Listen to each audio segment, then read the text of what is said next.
Yo, salut à tous, la Yukisphère. Alors aujourd'hui, comment ça s'appelle, comme je vous l'ai dit, je vous présente quelques mains du deck Tchad.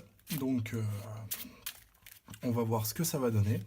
J'espère qu'il va bien tourner hein, pour la vidéo. Pour le moment, je dois avouer que je vous ai montré que des decks qui tournent bien, donc le deck Revent des Terreurs qui tourne relativement bien, mon deck Harpie qui tourne bien aussi, et mon deck Toon qui tourne très bien. Là on passe sur du deck qui tourne un peu moins bien, il faut se le dire. Donc hop, on va se prendre 5 cartes, l'arme de fusion, Ojama, et voilà.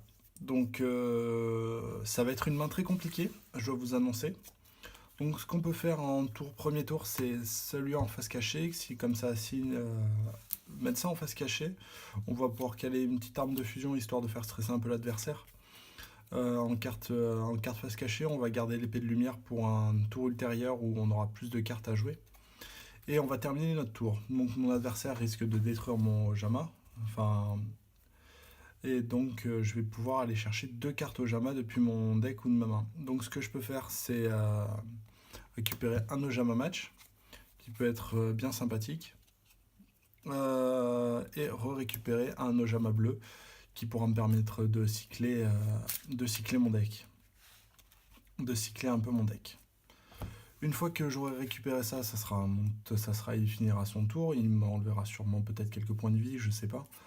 On va pouvoir commencer à jouer. Donc là, on a une main qui devient un peu plus intéressante, avec Ojama match, qu'on va pouvoir caler en face cachée plutôt. Je propose plus une face cachée pour le Ojama match.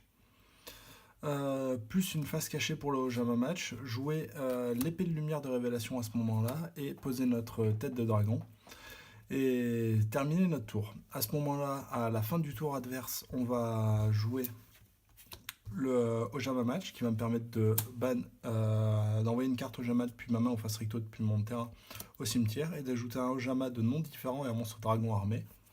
Donc ce qu'on va pouvoir faire, c'est récupérer, je sais pas, un dragon armé level 3, enfin ça c'est sûr. Et après sur le monstre Ojama, on va récupérer un Ojama vert par exemple. Récupérons des petits Ojama bien sympathiques. On va voir ce que ça donne. Et voilà, donc c'est déjà bien sympathique, sachant qu'on invoque directement le dragon armé level 3. On arrive à notre tour. Durant un standing, on pioche, donc on récupère une tête de dragon, ça va être très pratique pour tout de suite. Et lui va être envoyé au cimetière et on va pouvoir aller invoquer directement un level 5. Là on commence à avoir un board assez intéressant, j'ai envie de vous dire, parce qu'on a un dragon armé level 5 sur le terrain, notre adversaire aura forcément quelques monstres sur son terrain, donc à la fin du tour on va passer sur le level 7. Là on a le tête de canon X, on a le Y sur le terrain, donc là ce qu'on va pouvoir faire c'est les envoyer tous les deux au cimetière pour pouvoir invoquer si le XY. Donc le XY qui est celui-ci qui est bien sympa, qui me permet en défaussant une carte de cibler une carte magie ou piège face recto contre un adversaire et de la détruire. On va détruire le premier monstre de mon adversaire forcément avec mon dragon armé qui me permettra à la fin de mon tour d'invoquer le dragon armé level 7 et on va pouvoir lui taper dessus avec le dragon canon. Fin de tour, dragon level 7.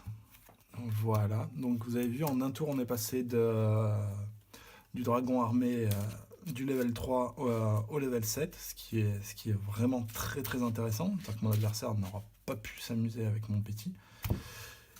Et on commence à avoir quelque chose de bien plus intéressant. Donc on termine notre tour là-dessus, ça rejoue, hop, on va récupérer un autre Ojama, donc voilà, c'est ce que je vous dis dans le deck un peu lent, c'est que de temps en temps, on a des mains qui ne nous permettent pas de jouer.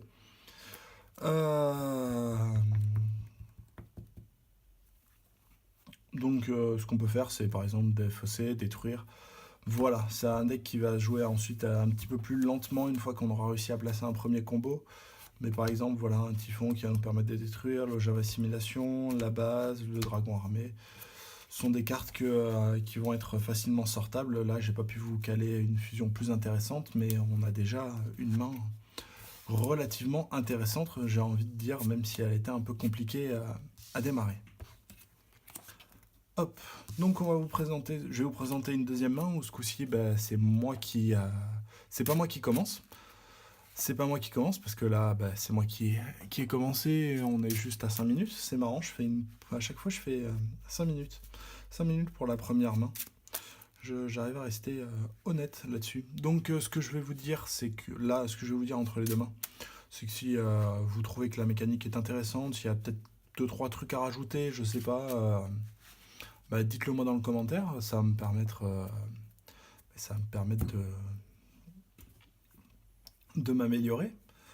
4, 5, hop, on pioche 5 cartes, du level 5, du pyjama au jama, du level 3 et du lumière fusion du Somodi, qui va être bien sympathique. Donc le seul inconvénient c'est qu'on n'a pas de Ojama là dans notre main, donc ce qu'on va faire c'est qu'on va piocher une carte. On va voir ce qu'on a, et regardez, un petit Ojama là, ça va être notre tour de jeu. Donc ce qu'on va faire c'est on va commencer tranquillement avec le pyjama Ojama et qu'on va mettre l'Ojama simulation, le Ojama bleu sur face terrain. On va terminer, donc il va sûrement nous le détruire. Et à ce moment-là, on va pouvoir aller récupérer par exemple un autre Ojama.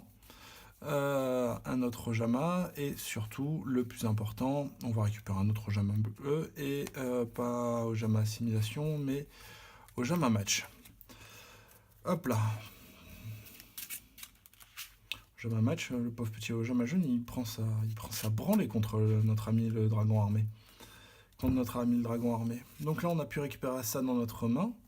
Ce qu'on va faire, c'est qu'on va rester sur une main tout à fait classique, donc du Ojama bleu face cachée, et de l'Ojama match à ce moment-là. Donc notre adversaire va commencer à galérer, à être sûrement plus intéressant que nous.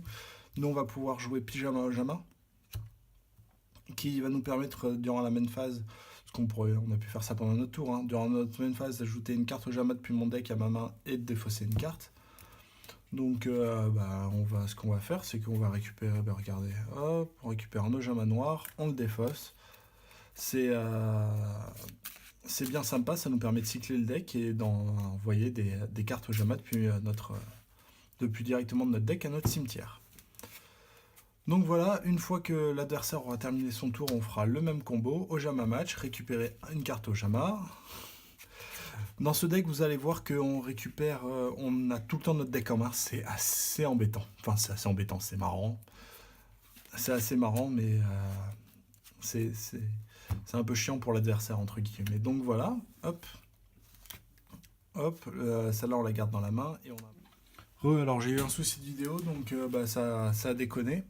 Ça a déconné, vous voyez que le terrain a un petit peu avancé, un petit peu changé, donc là on est sur un effet de dragon armé level 5, non on n'est pas sur un effet de dragon armé level 5, on est sur un terrain de base là un petit peu plus tard, où en fait on a tout simplement meulé un petit peu le deck, on a joué du dragon armé, on en a posé, mais là ce qu'on va pouvoir faire d'assez intéressant c'est de jouer de la lumière de fusion, je vous avais montré la main au départ, et c'était à ça que je voulais aboutir pour finir cette présentation de main, c'est qu'une fois que j'ai fusion de lumière et le dragon armé, je vais pouvoir poser mon dragon catapulte, le dragon catapulte, et ainsi pouvoir tranquillement rouler sur mon adversaire. Avec le dragon armé, je peux lui péter n'importe quoi et jouer et avoir à la fin du tour un dragon armé level 7. On a un monstre fusion de lumière, donc en plus on peut protéger avec le pyjama Ojama en bannissant depuis une carte Ojama depuis ma main, terrain ou face recto au cimetière.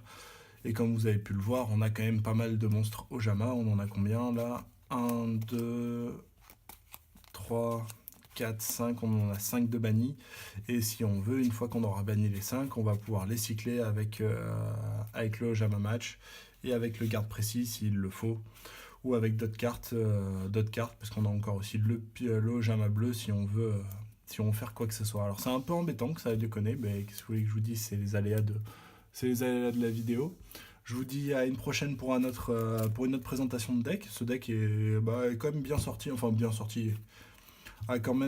tourne quand même relativement bien, comme vous avez pu le voir. Hein. C'est un deck bien sympathique. En plus, on joue des cartes quand même de l'animé, des cartes relativement fun, des cartes qu'on aime voir, comme les chevaliers Ojama, qu'on adore voir, le dragon armé, que moi perso j'adore. Et puis voilà, ça reste un beau deck, un truc bien sympathique à jouer en fun. Et sur ce, je vous laisse. C'était Yugi Toon, ciao.